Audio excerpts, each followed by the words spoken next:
कभी कभी मन में प्रश्नों के बारिश सावन भादों के काले बादलों से निकलकर अस्तित्व में आने लगते हैं। जिस घने वन में हम जी रहे, क्या वह जीवन हमारा है?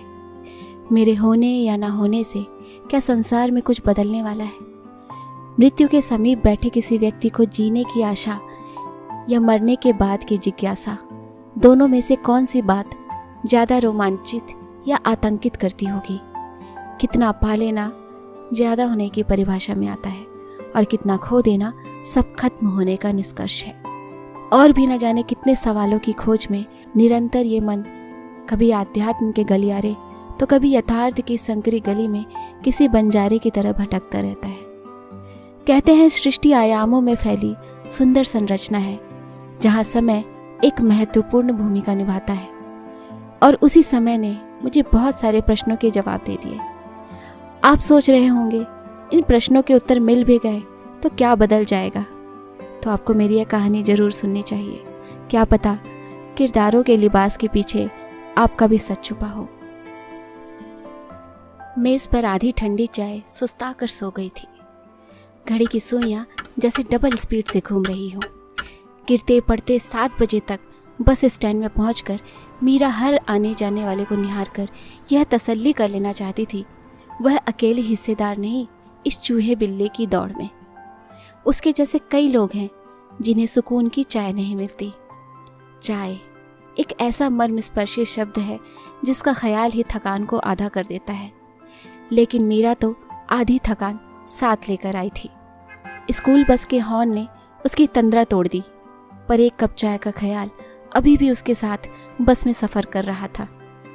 अरे शर्मा मैडम, आज आपकी साड़ी तो बहुत खूबसूरत लग रही है। आज कुछ खास दिन है क्या? मीरा ने पल्लू संभालते हुए अपना फ़ोन चेक किया। आज तो सही में उसका बर्थडे है। दूसरों के बर्थडे याद करते करते उसने शायद खुद को ही भुला दिया था।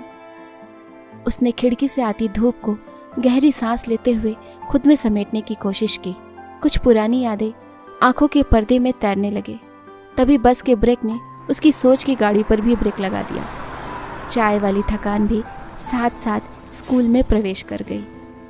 लगातार क्लास, 15 मिनट का मुंह चढ़ाता हुआ लंच ब्रेक और बच्चों की छुट्टी के बाद प्रिंसिपल की थका देने वाली नैतिकता से भरी स्पीच, जिसका सामान्य जीवन में कोई वास्ता नहीं।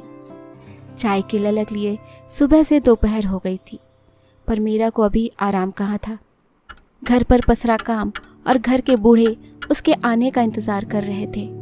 यहाँ भी इंतज़ार मीरा का नहीं, चाय का हो रहा था। आखिर उसे बनाने की आखिरी रेसिपी उसे ही तो बस आती थी। मीरा ने घड़ी की ओर देखा, 4 बज रहे थे। चाय पीने का वक्त अब भी नहीं बचा। चाय बनी, पर फिर सुस्ता सुस्ता कर मलाई की चादर लपेटकर कप में पड़ी रही। कामों का सिलसिला था कि खत्म भी नहीं हो रहा था। घड़ी में घंटे और मिनट की सुई पास आने वाली थी। कुछ ही मिनटों में उसका जन्मदिन बिलेटेड की कैटेगरी में आने वाला था। मीरा बालकनी की कुर्सी पर बैठे बैठे आधे चांद को निहार रही थी। तभी विक्रम ट्रे में कुछ ढककर मीरा के पास आ बैठा। तुम्हें तो कम से कम एहसास है मेरे इस घर में होने का। विक्रम हंसते हुए बोला, मुझे पता है मेरी बेगम को सस्ती पार्टी तो चाहिए नहीं होती, इसलिए मैं आपकी सबसे कीमती चीज लेकर आ गया। जरा इस खादिम की फरमाइश नोश फरमाइए। मीरा ने ट्रे का पर्दा उठाया।